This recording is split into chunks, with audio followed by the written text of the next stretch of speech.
leen di professeur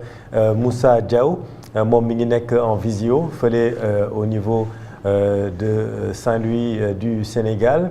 l'ancienne capitale Saint-Louis du Sénégal foofu la ñuy dem nuyu le professeur Moussa Diaw di jàngalekat professeur émérite en sciences politiques et relations internationales professeur ñu ngi lay nuyu. oui maa ngi leen di fay. jërëjëf di leen jaajëfal ci invitation bi. jërëjëf ñun itam kontaan nañu ànd ak yow ci plateau bi ñu ngi nekk ak professeur Daouda Tall itam di spécialiste géopolitique nekk itam spécialiste intelligence économique et membre de la coalition Diomaye président ñu ngi lay nuyu monsieur Tall. jërëjëf Chérif maa ngi lay nuyu di nuyu Soxna Adja di nuyu Pape Cheikh di nuyu ñëpp ñuy seetaan fépp ci àdduna bi. jërëjëf di am mbégte dalal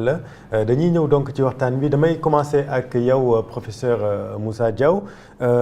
tey jii gis nañu ni le président de la République mi ngi créé partem peut-être le fait inédit c'est que c'est un président en exercice qui crée son parti au cours de son mandat muy loo xamante ne xëy na peut-être guléet la nga corriger ma bu fekkente ni je me trompe est-ce que mën nañu wax ni dañuy assister à la naissance de la doctrine Diomaye Faye. Bon, je ne sais pas si on peut l'intituler ainsi. Est-ce qu'il a une doctrine? Une doctrine, ça veut dire quand même des pensées politiques, ça veut dire des réflexions approfondies, servant de support pour une analyse ou interprétation de l'action politique. Je ne pense pas qu'on ait une doctrine. Peut-être c'est une initiative du président de la République qui est d'ailleurs exceptionnelle, comme vous l'avez dit.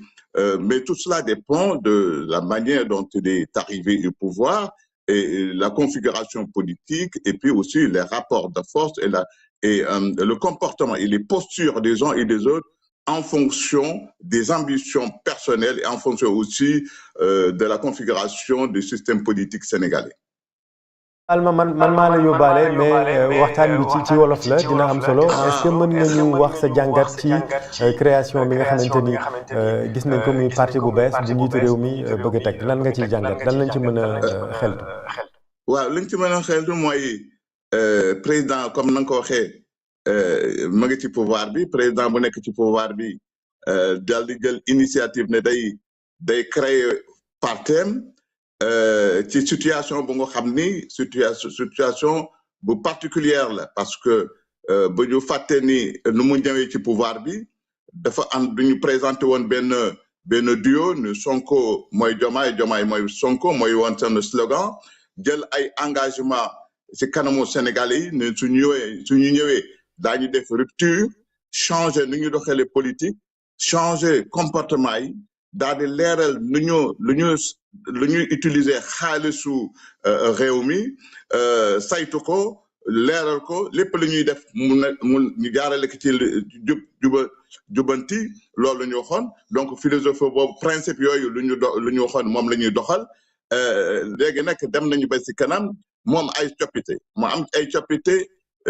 yooyu nag mu ngi dépendre ci comportement politique mu ngi dépendre ci ambition ku ci nekk lépp la nga xalaat ni moom nga bëgg a def ci politique rivalité nag dafa am rupture dafa am bu ñu demee ba ci diggante bi dafa am tasaaroo bi nag mu ngi jóge diggante ñu nga xam ne moom la Sénégalais yi woteeloon di Diomaye Sonko ñoom ñaar duo la lu bees la ñu présenté woon mais nag amoon na fi rappelé loolu daf ñuy rappelé tangu Mamadou Dia ak Senghor waaye ñu ne nag bii nag bu bees la ay jeunes lañu yu engagé ni ñooy ànd duo lu ñu doon pour soppi nu ñu doxalee politique nu ñu gouverner nu ñu saytoo xaalisu réew mi te leeral nuñ koy doxalee jël ay nit ñu xam ne ñu wér lañu ñu dénk leen responsabilité pour ñu doxal réew mi daal di proposer nag benn offre politique jox ko Sénégalais yi ñu woteel leen léegi nag ñu xaar ay résultats ci li ñuy doxalee politique waaye ba ñu demee ba ci kanam nag léegi nag am na rëq-rëq bi diggante ñoom ñaar la diggante président de la République ak ancien premier ministre di Sonko rëq-rëq boobu ci affaire politique la doxale dafa am réorientation politique ku ci changé na nga engagement ya nga jëloon dëggan ci Sénégalais nga changé ko retourner seet na nga doxalaat indi beneen doxalin loolu nag moo indi rupture bi ci seen diggante ku ci nekk nag di am rivalité de ambition politique la ci nekk muy président de la République muy premier ministre ku ci nekk dafa am ambition politique yooyu nag moo indi ay rëq-rëq ci seen diggante ñuy am ay rivalité kii président bi bëggoon na récupérer Pastef mais dafa am ay gàllankoor loolu tax mu retourner daal di dellu ci Diomaye président créer Diomaye président ki ne itam moom itam organiser congrès gën dëgëral position ci Pastef entouré ay certains cadres nga xam ne gëm nañ ko loolu nag li ñu gis ni président bi dellu si daal di woote ndaje maire yi ni day créer parti loolu nag lu bees la et loolu dina indi ay jafe-jafe commencé na sax waxuma sax ci terrain politique bi mais aussi ci comportement politique alors que Sénégalais yi ñu ngi xaar ci ñoom ay résultats pour ñu améliorer seen condition de vie ñoom ñu ngi ci ay xëccoo politique di organiser wu lu ñu xamee ni moom nañu mën président bi dafa bëgg a renouveler mandat kii ne aussi bëgg a accéder au pouvoir loolu moo indi ay jafe-jafe loolu moo indi rivalité yi loolu moo indi aussi ñuy créer beneen parti politique te condition ak formule bu ñu ko joxee dina indi ay jafe-jafe mais yaakaar ni dana jafe ci moom am te situation bi ñu nekk compte tenu rapport de force yi compte aussi configuration politique bu Sénégal. naka lay jafe ci moom est-ce que loo doon xaar la ci président de la République mu créer parti naka lay jafe ci moom. non xaaruma woon li may xaar ci président de la République mooy mu doxal politique boobu mu xam ne jaayoon na ko Sénégal yi waxoon na leen ni su ñëwee daañu jubanti daañu leer justice bi dana def liggéeyam Sénégal yi daañu amee jeunes surtout jeunes yi daañu jël ay engagement ñu wutal leen ay xëy daañu améliorer nu ñu xaalisu réew mi daañu ko leeral ci nuñ koy fuñ koy dugal dana leer ñëpp xam nu ñuy doxalee mu ni coppite bu bees ci nu ñuy doxalee politique ci pratique politique yi te aussi le clientélisme ak yooyu xam nga yooyu ñoom critiqué woon nañ ko bu ñu ñëwee ni xaalisu réew mi moom la ñuy politiquer di ci jënd ay nit politiquement di ko distribuer loolu nag waral parce que xaalisu réew mi Sénégal yi ñoo ko moon war nañ ko dugal ci lu nga xam ni day améliorer condition de vie politique condition de vie Sénégal yi loolu nag jafe-jafe yi moom may wax ni mooy déjà nu mu formule bu mu joxe bi parce que maire yu mu dajale informer leen maire yooyu kenn yëgulee leen ni dañuy président dafa leen di wax ni dafay créer parti et puis ni moom ñoom ñooy membre fondateur xanaa dafa fàtte ni ñooñu maire yooyu dafa am fu ñu jaar dafa am parti ba nga xam ne moo def campagne moo leen soutenir ba ñu agsi fii def leen ci seen liste ba ñu gagné donc ñooñu nag ñu ngi la plupart d'ailleurs ñu ci bari ci ñoom APR la ñu bokk gis nañu réaction APR parce que loolu ñoom waa APR dañ ko gis ni opération la pour déstabiliser seen parti pour désintégrer ces partis et récupérer ña fa nekk te loolu du yomb parce que parti politique pour ñu dëgëral ko il faut que mu am ay idées il faut que mu am ay nit yu dëgër yu am xel de xalaat il faut que mu nekk un nombre restreint ñooñu ñooy leaders yi ñooy indi ay xalaat il faut que mu am idéologie aussi te à partir de là ñu gëm ko ñoom ci seen bopp mu nekk équipe ba nga xam ne bu suudee lañu d'accord nañ ci idéologie bu ñu tëral d'accord nañ ci offre politique bu ñu présenté après ñu waxtaan ci soog a nag seet nan nañu structurer parti bi nan nañ koy ba ne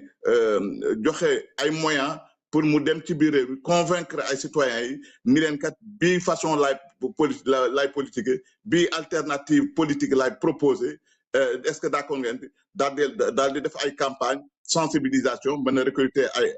ay militants waaye nañu ko doxalee nag yaakaaruma ni mu réussir parce que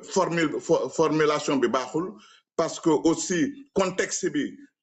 du contexte bu nga xam ne favorable na peut-être dafa gis ni ci lu mu tëddee coalition bu nga xam ne moom la créé woon coalition boobu dëgërul parce que coalition il faut que mu am base ñu nekk ci leader yi ci nekk yi ñu am base politique daal di dëgër mën nag am capacité de mobilisation loolu am discours parce que loolu c'est très important ak charisme nit ki politique dafa ànd ak aussi personnalité dafa ànd ak engagement dafa ànd ak charisme loolu yëpp ci bokk na ci suñu ñuy lire ñi Max Weber loolu jox na leen ay idées développé na ko waaye lu am solo mooy lan mooy ñu liggéey bay répondre aspiration Sénégalais yi lu Sénégal yi di xaar ci ñoom ñu def ko ñu respecté ko jël parce que duñu jëloon ay engagement ci